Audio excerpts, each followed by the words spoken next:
Ted, it is an uneasy balancing act for China right now. Yeah, it is. And this is sort of terra incognita for China. You know, this is not their backyard. This is not the South China Sea. This is not Taiwan, where you would expect, and where we've seen China in the past, you know, take these very kind of enumerated, firm stance, right?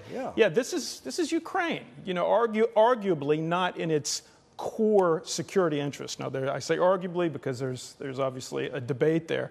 But they do seem to be reaching a bit here, kind of trying their wings, actually, because the message in this 12-point peace plan, if you look at it overall, is something that is going to resonate with much of the developing world, which would just like to see this war come to an end and all the attendant inflation and everything else that goes along with it.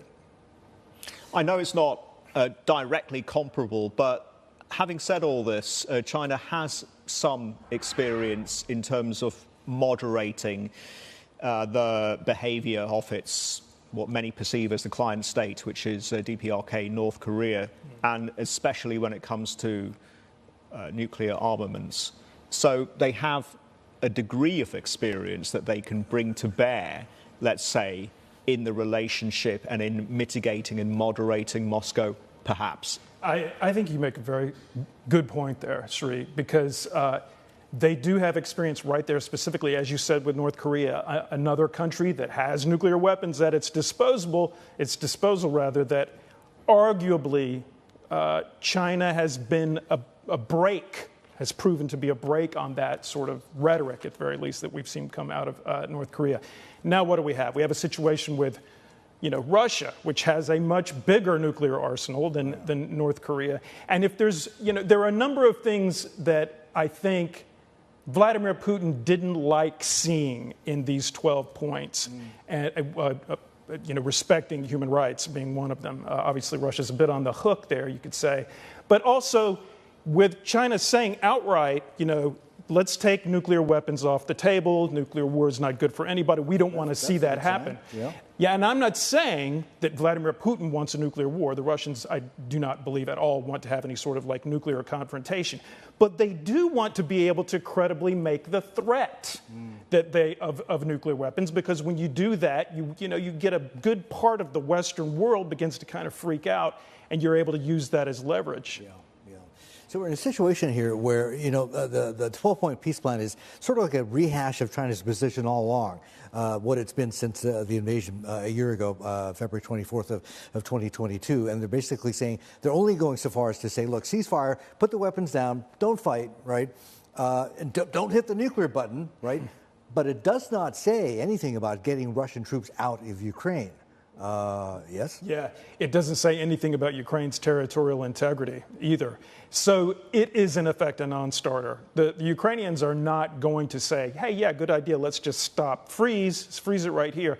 Because, in effect, that's a win for Russia. Russia right now is militarily on the ropes. It's exhausted. It's running out of aircraft. It's running out of armored vehicles. It's running out of tanks. It's running out of trained men, trained soldiers. Yeah, and ammunition, right. And so, in effect, a ceasefire buys time for Russia. So Ukraine is not going to take its foot off the gas pedal right now, where it feels, especially when it has all these modern weapons that the Russians can't touch coming in from Germany, from the U.S., from Spain, from Poland. Ted, if we talk about what's trending on CNBC.com, this breaking news story caught my eye. GM, General Motors, expects to lay off 500 salaried employees. This was first reported by the Detroit News and confirmed by Mike Wayland, who is .com's autos reporter.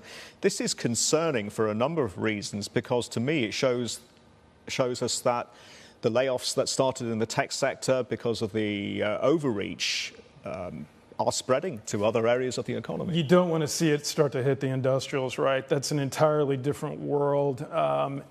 We've also saw, you know, Ford has also recently run into some problems with its electric vehicles. You know, nothing that that it can't be surmounted.